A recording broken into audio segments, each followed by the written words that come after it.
We're talking about Pastor Justin Bieber, we're talking about humanism, and we're talking about Christian nationalism. I hope you got your Bible, because it's time for Sunday school. Get it? Sunday school? Like Sunday school, but Sunday's cool? I don't care if you think it's corny. I like it, and I'm sticking with it. Sunday School is going to be the show here on the Jesus Unfollower YouTube channel where I talk about all things going on in religion that week.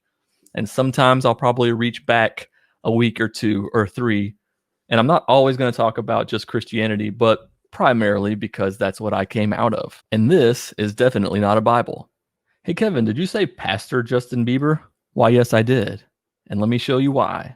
It's because of this article that I saw on page6.com, which I think is part of New York Post. Justin Bieber reportedly studying to be a minister for Hillsong Church. Because of course he is. Why not? Look at the Biebs. He already looks like a pastor. Look at that attire. He's already screaming out youth pastor vibes. There he is with Carl Lentz from Hillsong. And there he is beebing under a few crosses. Justin Bieber is studying to become a minister, hoping to help lead Hillsong after the firing of his preacher pal, Carl Lentz, according to a report. Carl Lentz, the D-bag in this picture here. Justin doesn't plan to give up his music career, but he feels there's a bigger calling out there for him, a source told OK Magazine. He wants to be a full-fledged minister next year. The pop superstar has long praised Hillsong for saving him from his dark days of drugs, public meltdowns, and arrests, becoming the church's most high-profile backer and also a member of the choir. The Biebs grew close to the megachurch's hipster pastor Lentz, finding him fame of his own. And now he thinks he can help steer the church after Lentz's firing for moral failures, after he admitted cheating on his wife. Justin believes he can take a leadership position in restoring order. Justin has never felt happier or healthier, and he says he owes it to the church. Now, look, that's great if the Biebs is feeling better than he ever has in his life. That's good for him. And honestly, I'm glad that the church helped with that.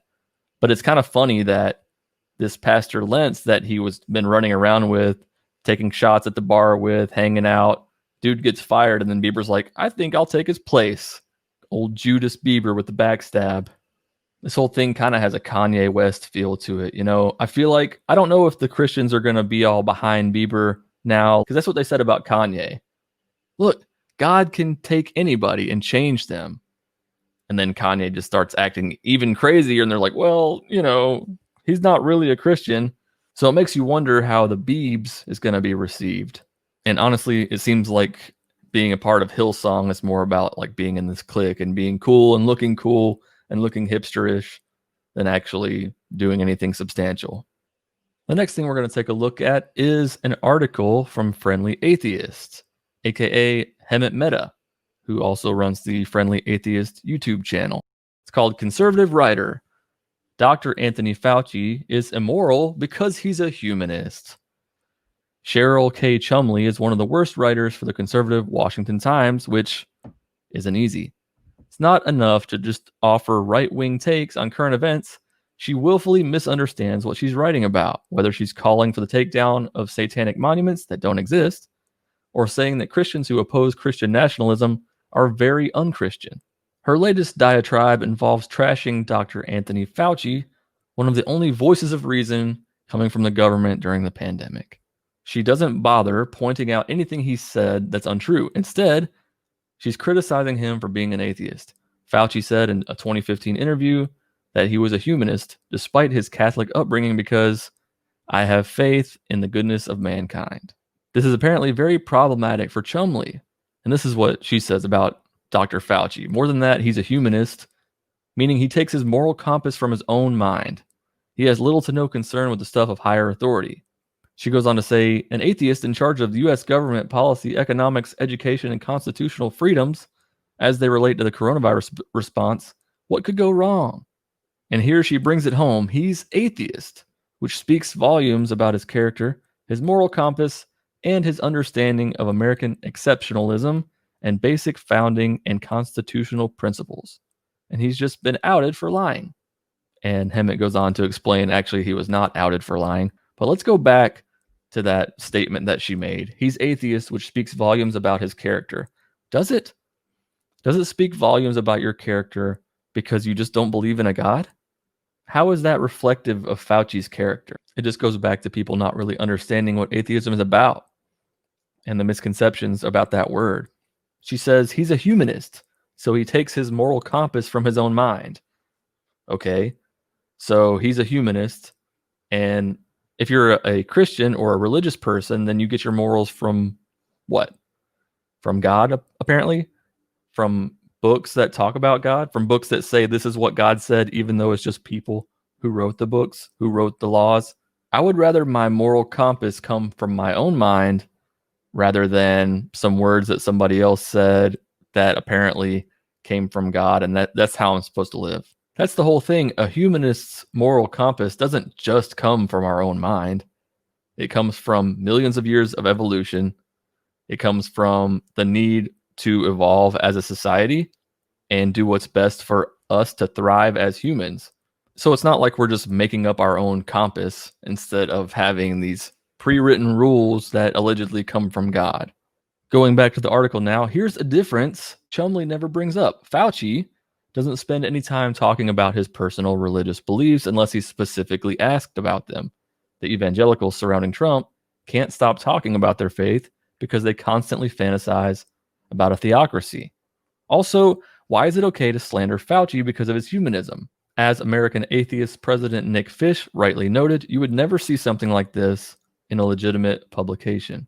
Here's the tweet from Nick, trying to imagine the outcry if someone on the New York Times opinion page wrote a foaming at the mouth diatribe about how you couldn't trust someone because they were Jewish or Catholic or Baptist, but because Fauci is a humanist, it's fair game.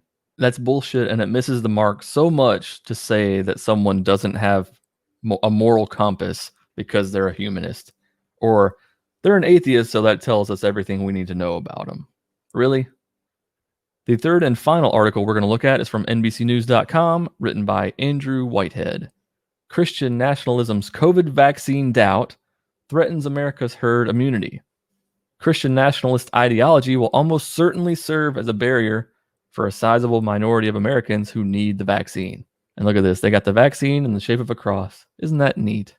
Andrew is the co-author of Taking America Back for God, Christian Nationalism in the United States. And he writes, despite the magnitude of the coronavirus pandemic in the US, where over 340,000 people have died, recent news about the effectiveness of vaccines has provided some hope this holiday season. Videos of the first Americans receiving the vaccine were cause for celebration. A consistent narrative among political leaders who delayed an aggressive response to the virus, including President Trump, is the expectation that COVID-19 vaccines will speed the return to life as we used to know it. Yet, epidemiologists and public health experts say vital herd immunity will be harder to achieve if a sizable number of Americans resist vaccination. Pre-COVID, we already had anti-vaxxers, and now you throw on top of the already normal anti-vaccination movement this pandemic and all of the conspiracies that we've seen around the pandemic and what people buy into with no evidence. Yeah, I think there's going to be a problem getting a lot of people to take the vaccine. Americans have found all sorts of reasons to be suspicious of vaccines. One community that appears disproportionately opposed is Christian nationalists. In fact, we find a new study that Americans who strongly embrace Christian nationalism, close to a quarter of the population, are much more likely to question the safety of vaccines and to be misinformed about them. For example, believing the vaccines cause autism or don't work, or that those who administer them are dishonest. If enough of these Americans resist the COVID-19 vaccination based on suspicions rooted in misinformation, the results would be disastrous for achieving herd immunity and reducing the spread of the virus. In recent studies, we find that Christian nationalism is a leading predictor of ignoring precautionary behaviors regarding COVID-19. We show that these Americans prize individual liberty or economic prosperity rather than the protection of the vulnerable. And while not measuring Christian nationalism directly, other researchers find that religious states disobeyed stay-at-home orders at a higher rate and that conservative Protestants are much more skeptical that scientists understand COVID-19. I can speak on this a little bit because I live in Tennessee, and Tennessee has, I think, the worst numbers in America right now when it comes to COVID-19. And basically, if you look at a US map, most of the states in the Bible Belt are the ones who have the most cases or the highest percentage of people infected. I feel like the rest of the world just laughs at America. Not everything has to be this huge conspiracy, you know? Just take the vaccine. We want to get better. Just wear masks. We want people to be healthier. And we want to be able to move back to some kind of normal, to use the cliche that's been said a billion times. But that's what we're going for. So how hard is it just to protect others? How hard is that really? Thanks for coming to Sunday school. I hope that you learned something. Make sure to come back next week where the lesson will be some other stupid religious shit. See you then.